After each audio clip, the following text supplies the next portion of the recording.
As the Roaring Twenties were drawing to an end, so too was an era of relative prosperity for many Americans.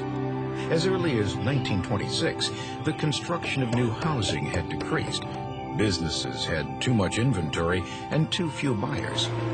Nevertheless, an optimistic America wanted to believe that the good times would last forever, pointing to fortunes that were being made on the stock market.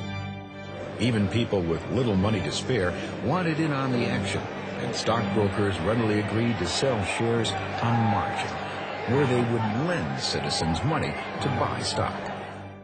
These investors figured the stock's price was bound to go up and up, allowing them to pay back the stock's original price tenfold. The constantly rising price of stocks cast a spell over the nation. Noon-hour traffic stood still as people eagerly awaited news of their improved finances. Even distinguished Yale University economist Irving Fisher made a bold speculation. The nation is marching along a permanently high plateau of prosperity.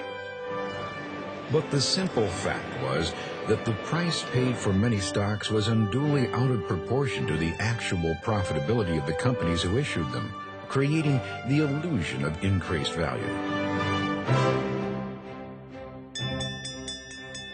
On October 29, 1929, reality finally caught up with the stock market, and what went up came crashing back down.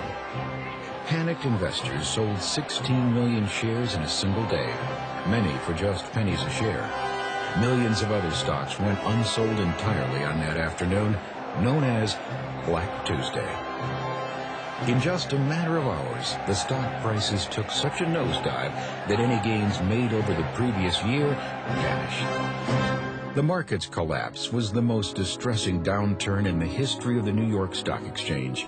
So distressing, in fact, a number of investors committed suicide rather than face financial ruin.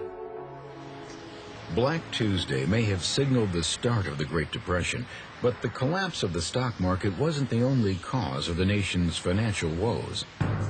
The federal government of the 1920s had supported big business with low interest rates and very little governmental regulation, especially over the stock market. In turn, many businesses borrowed more money to expand than they could ever afford to repay. High tariffs that had kept American business owners happy because they kept foreign-made products out of the U.S. unfortunately meant many European countries were unable and increasingly unwilling to buy American-made products. For instance, Germany was barely able to pay the World War I reparations she owed, and high tariffs like the Hawley-Smoot Tariff Act, passed by Congress in 1930, only made matters worse. The tariff's goal was to protect American farmers and manufacturers, but it backfired. America found itself unable to sell her farm goods and manufactured products abroad. World trade in turn faltered as foreign countries imposed severe tariffs of their own in retaliation.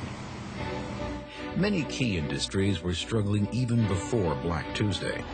Throughout the boom times of the Roaring Twenties, agriculture had been in a tailspin.